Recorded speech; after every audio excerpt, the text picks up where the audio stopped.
Dear friends of Boston, consider this. One day, not long after Tommy departed for Europe, Miss Lucy told my mother to prepare her famous squirrel stew. It had been the late master's favorite dish.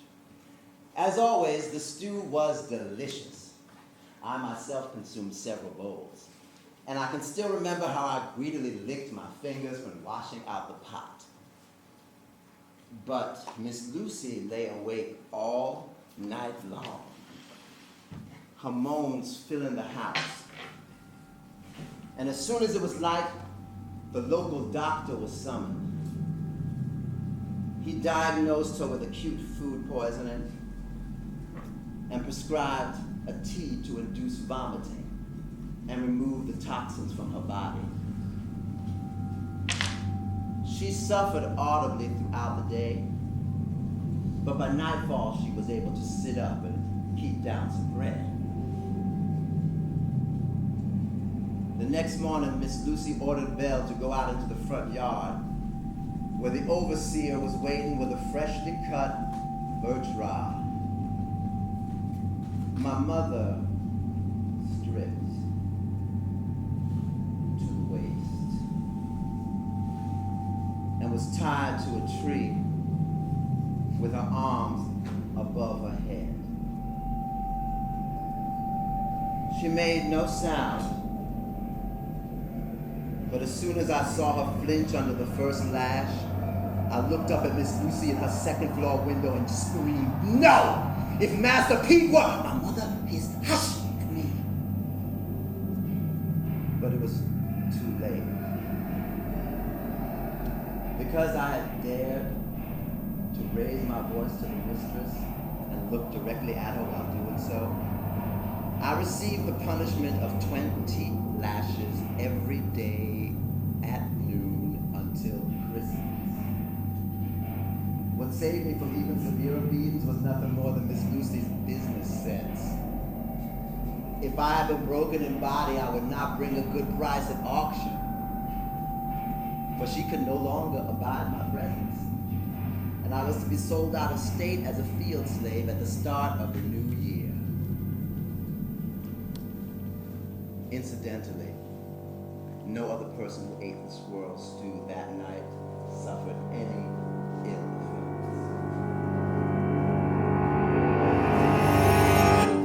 At midnight on a Friday during an eclipse of the full moon, cut off the left hind foot of a white rabbit, killed with a silver bullet made from a coin that a cross-eyed, bow-legged, 7 times married woman has found in a horse's hoofprint on the newly dug grave of a wicked, red-headed man. Wear this rabbit's foot on a string around your neck, and you will always have good luck. But if you lose it,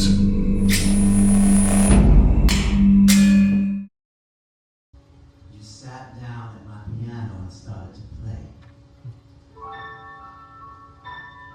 Uninvited, but I listened.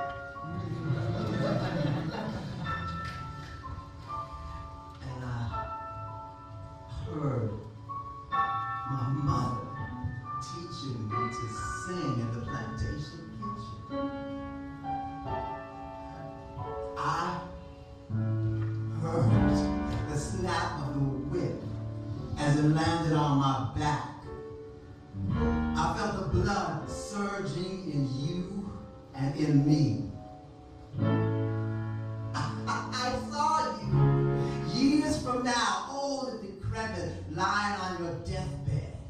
I saw and heard all of this and more. And your fingers continue to search the keys and soar and swing.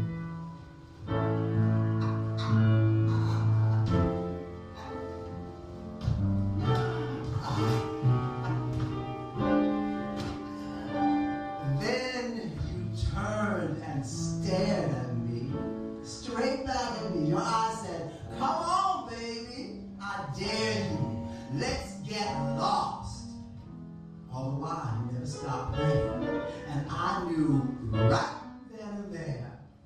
were not going to be leaving my house again until I had touched you and tasted you,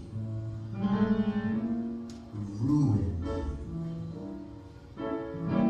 So I kicked everybody out. And here we are. Hey, I'm only human.